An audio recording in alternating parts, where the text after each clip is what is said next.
Hello guys, kamusta? Welcome dito sa aking unang-unang vlog dito sa aking YouTube channel. Today, ibibida ko nga pala sa inyo itong gamit-gamit kong motorsiklo. Ang motor na ito guys ay isang Yamaha 150cc. Bali 2016 guys nung nakuha ko yung motorsiklo na yan. So alam naman natin yung mga nakuha natin ng 2016 na mga motor. Automatic yan, walang plaka yan. Pero ito kamakailan lang, naglabas yung LTO ng mga plaka kaya nakuha ko na rin. Bale guys, marami na ako napalitan dito kagaya nitong lever na to.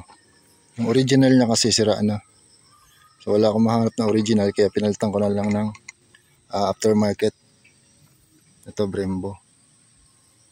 Tsaka pinakabitan ko na rin ng switch, headlight. And then ito. Dati kasi naka dual cable yan, may return cable to. Pero anong nangyari, nasira yung cable. Nag-loose siya. So pag sinilinyador mo na, kahit pa ganun, o kaya pa ganun, pwede. Kaya ang pangit. Pinalitan ko siya ng quick throttle ng Domino. Ito. Ang Yamaha SC16 mga kamoto serye ay unang inilabas sa Pilipinas noong September 2015. At simula noon nagkaroon na ito ng hanggang 3 version. Isa itong budget-friendly commuter bike mga kamotorserye na alternative sa Yamaha FZ16. Alam naman natin kamotorserye na ang Yamaha FZ16 ay medyo may kamahalan nung time na yon. Pero itong Yamaha SC16 ay nagkakahalaga lang mang ng 69,000 nung time na yun, mga 2016 mga kamotorserye. Pagdating naman sa specs, ang motor na ito ay merong 150cc. Siyempre, dekarburador ito mga kamotoserye. At ang kagandahan lang dito ay naka-mags na.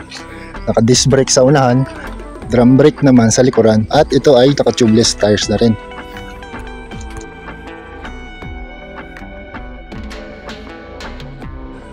Ang tangke naman ito ay kayang magkarga hanggang 12 liters ng gasolina. Kaya medyo malayo-layo na rin ang mararating dito pag naka full tank mga kamotoserye. Ang motor na ito ay merong 12 Nm of torque, kaya naman napakalakas niya sa mga aahunan. Kayang-kaya kanyang iarangkada sa mga matatarik na daan. At siguradong hindi ka rin mabibitin. Yun nga lang, ang downside ng motor na ito ay medyo may kataasan yung kanyang seat height. Sa 9 years of ownership ko sa motor na to ay masasabi kong sulit na rin.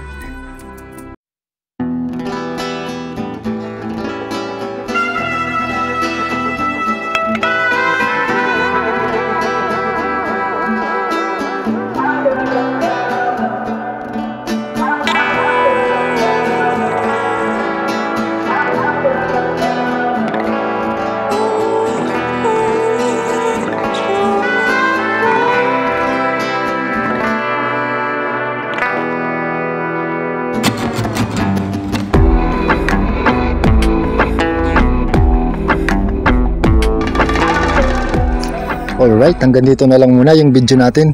Kung nakaabot ka sa parte na to ng video ay baka naman pwedeng makahingi ng isang subscribe mo kamotoserye. At syempre, pindutin mo na rin yung notification bell para nang sa susunod kong upload ay ma-update ka. So hanggang dito na lang muna, kita tayo sa susunod na video. Bye!